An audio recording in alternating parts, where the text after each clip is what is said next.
আমি শ্রীকৃষ্ণের গীতা জ্ঞান হতে কিছুটা অংশ পড়ছি। জন্ম কর্ম চ মে দিব্যমেবং যোগ বেত্তি তত্ত্বতঃ তত্ত্বাদেহং পুনর্জন্ম নৈতি মামেতি সুঅর্জুন। হে অর্জুন,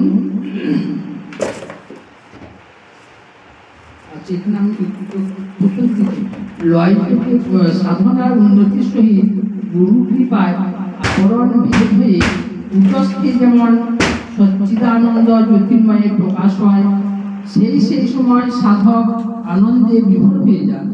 সংসারে অনিত্যত্ব এবং ব্রহ্মের নিত্যত্ব হৃদয়ন করে বৈরাগ্যাদি সহ অধিকতর উদ্যমে প্রযত্ন করেন।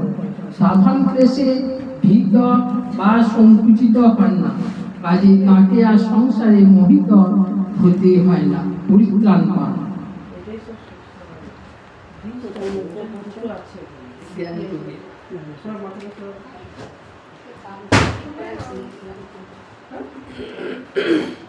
এখান থেকে একটু দূরে রাখবি।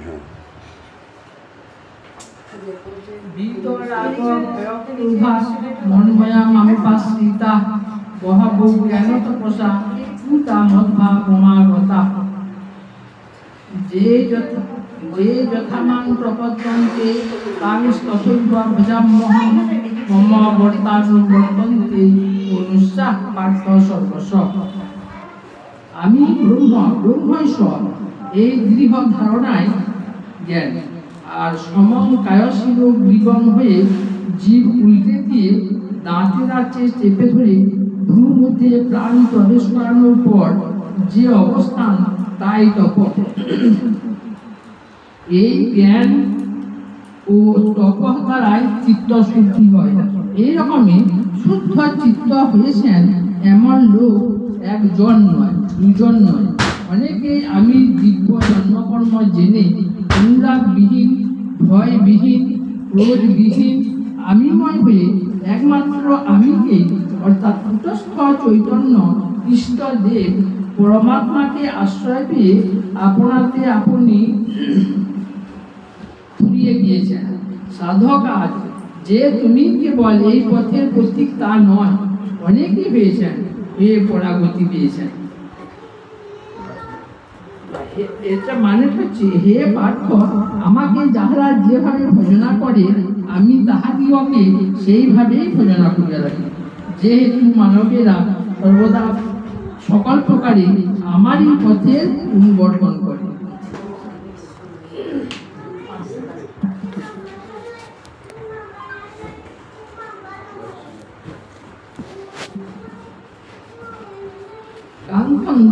কর্মণাং সিদ্ধিং ভজন্ত ইহ দেবতা ক্ষিপ্রং হি মানুষের লোকে সিদ্ধির ভবতি কর্মচ। যাহাদের বহু কর্মের সিদ্ধির আকাঙ্ক্ষা থাকে তাহারা এখানে দেবতাদিগকে যোজন করে, কিন্তু মানুষ লোকে কর্মজ সিদ্ধি শীঘ্রই হয়। চাতুর্বর্ণং ময়া সৃষ্টং গুণকর্ম বিভাগশ ভূষ্ট কর্তারমপি মাং বিদ্ধ কর্তারমব্যয়। গুণ ও কর্ম বিভাগ দ্বারা আমি চারি বর্ণ সৃষ্টি করিয়াছি, তাহার কর্তা হলেও আমাকে অকর্তা এবং অব্যয় জানে।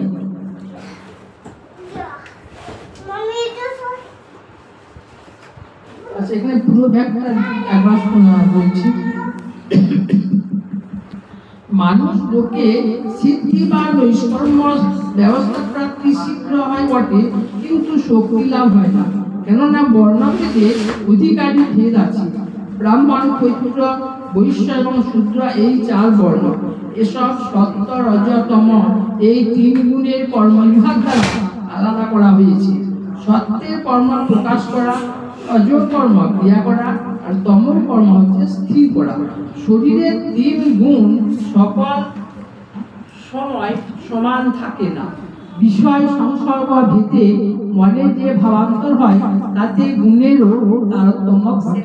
শরীরের সত্য প্রধান অবস্থায় অন্তরাকাশ শুদ্ধ শুভ্র জ্যোতিতে পরিপূর্ণ হয়, তাতে বিশ্বের যা কিছু সব স্থিরভাবে প্রকাশ পায়।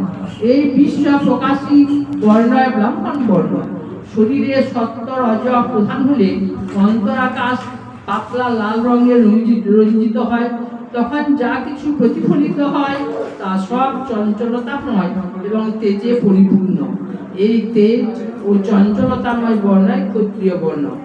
শরীরে রজস্তম প্রধান অবস্থায় অন্তরাকাশ কালাকে লাল রঙে রঞ্জিত হয়। এ সময় কোনো বিম্বয় লক্ষ্য হয় না। যা কিছু হয় তা আবছায়া আবার চঞ্চলতাময়। ইহাই বৈশ্য বর্ণ।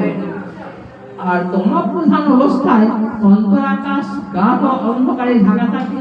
তখন না চঞ্চলতা না প্রকাশ কিছুই লক্ষ্য হয় না, ধারণাও হয় না। ইহাই শূদ্র বর্ণ। সাধনার পূর্ব অবস্থায় সাধকের শূদ্র বর্ণ। যতদিন এই অবস্থা থাকে ততদিন অন্ধবৎ শরীরের পরিচর্যা বা সেবা মাত্রায় হয়। বহির বিষয় ছাড়া অন্তরে কিছুরই অধিকার হয় না। পরে সাধনায় প্রবৃত্ত হয়ে যখন বায়ুকে আকর্ষণ করে এক স্থান হতে অন্য স্থানে আদান প্রদান করতে পারেন, তখন মেরুদণ্ডের শিরা প্রশিরা জড়তা ক্রমে নষ্ট হয়ে গিয়ে একটা স্বচ্ছন্দতা আসতে থাকে। আর অন্তরে একটা শক্তির বৃদ্ধি হয়। তাতে ক্রমে ক্রমে আঘাত দূর হতে থাকে। মধ্যে কি যেন কি আছে বলে বোধ হয়। শরীরের ভেতর বাইরে চঞ্চলতার বৃদ্ধি হয়। সাধনার এই অবস্থা যতদিন থাকে ততদিন সাধকের বৈশ্য বর্ণ। পরে যখন শ্বাস শুকনো হয়ে এসে সে তার রক্তিমোজ্জ্বল জ্যোতিতে অন্তর আলোকিত হয়, তখন শরীর ও মনে একটা তেজের সঞ্চার হয়। সেই তেজে সাধারণ ক্লেশ তুচ্ছ হয়ে যায়। ইচ্ছানুর প্রাণের উত্থান পতন হয়। সেই সাহায্যে চক্রসমূহের বিবিধ স্থান প্রস্ফুটিত এবং দৃষ্টিগোচর হয়। আর সেই স্থানের বিভূতি বা শক্তি বিশেষ আয়ত্তে আসে। এই অবস্থায় সাধকের ক্ষত্রিয় বর্ণ। পরিশেষে এই অবস্থার পরিপাককালে যখন রজগুণের চাঞ্চল্য ও তেজ কমে এসে অন্তরের লালিমা কেটে গিয়ে উজ্জ্বল শ্বেতবর্ণের বিকাশ হয়, তখন শরীর ও মন শান্ত, উদ্বেগরহিত ও প্রসন্ন হয়। এই অবস্থায় সাধকের ব্রাহ্মণ বর্ণ। প্রণব মূল বেদে অধিকার পেয়ে ব্রহ্মবিদ্যাকে পূর্ণরূপে প্রবোধিত করে ব্রহ্মবল লাভ করতে হলে সাধকের সদ্গুরু অধিষ্ঠ ক্রিয়ার অনুষ্ঠানে দ্বিজ হয়ে বৈশ্য ক্ষত্রিয় ব্রাহ্মণ বর্ণ ক্রমে সাধনা মার্গের চরণ সীমায় আসতে হয়, নতুবা কিছুতেই হয় না। তাই শাস্ত্রে বর্ণভেদ অধিকারী ভেদের বিধান আছে। ব্রহ্মবল একটা বিভূতি, অর্থাৎ শ্রেষ্ঠতম শক্তি বিশেষ। তাই ব্রাহ্মণ না চলে কিছুতেই তার লাভ হয় না। কিন্তু পরাগতি বা মুক্তি শক্তি নয়, অবস্থা বিশেষ। তাই এতে অধিকার ভেদ নেই।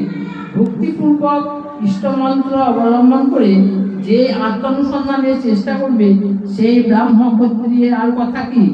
স্ত্রীরা বৈশ্য তথা শূদ্রা। স্ত্রী বৈশ্য ও শূদ্র যে বর্ণ এবং যে জাতি হোক না কেন পরিত্রাণ অর্থাৎ কৈবল্য শান্তি পাবে। সাধনা মার্গে তাদের গুরু বরিষ্ঠ বিধানক্রমে একমাত্র মানুষ লোকই আশ্রয়স্থল। ওই যে তিন গুণের কর্মবিভাগ অনুসারে চার বর্ণ হয়েছে তা আমিরই ক্রিয়া, কারণ আমি এবং আমিত্ব দুই পৃথক ভাবাপন্ন। ধোকা হলেও যেমন পার্থক্য নেই। বিশুদ্ধ চৈতন্য এবং অবিশুদ্ধ চৈতন্য তেমন নির্দিষ্টত হলেও বস্তুটা পৃথক নয়। চৈতন্য নিত্য শুদ্ধ বুদ্ধ এবং অকর্তা হলেও তার যে তিনিত্ব অর্থাৎ মায়া, তা দ্বারাই তিনি অবিশুদ্ধ হয়ে ক্রমবিধানে স্থূল হতে স্থূলতম দৃষ্ট সাজিয়ে প্রকটিত হয়েছেন এবং মিশ্র তিন গুণের চার বর্ণ ফলিয়েছেন।